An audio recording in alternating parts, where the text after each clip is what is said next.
So how do you check the time on the Apple Watch, right? So there are more ways how you can do this, but before we get started, make sure you are subscribed to this channel so you never miss anything important. Obviously, the time is the most prominent thing, like the first thing that shows up on the watch, like it's the whole point, of course. But in order to show it up, you have few options, right? You can either tap the screen like that to make it light up. You can also press the buttons to make the time appear, and you can also just flick your wrist. Like if you raise your wrist, this is like the simplest way to check the time, right? Because it will use the sensors of the watch to make the time and the watch face show up, right? So this is like the common methods. Outside of that, if you mean just checking the time zone and it's setting up the proper settings for your time, there are a few places to check out. First of all, your iPhone is like the main thing when you set it up, and the Apple Watch is the extension of the iPhone.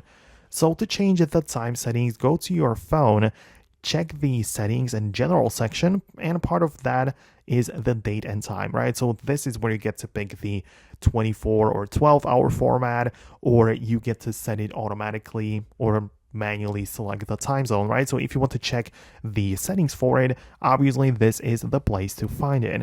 So that's it.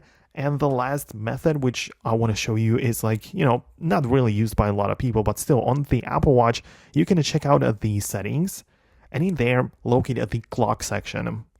And inside of the clock section, we have like this setting for adding minutes to your clock, right? So you can literally just open it up and, just add like 15 minutes to the current time.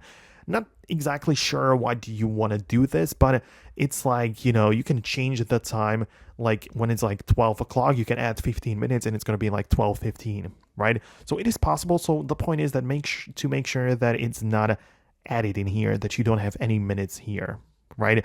But that's all that I really wanted to share. Let me know in the comments below if you managed to make it work. Thanks a lot for watching, and I'll see you later in the next tutorials.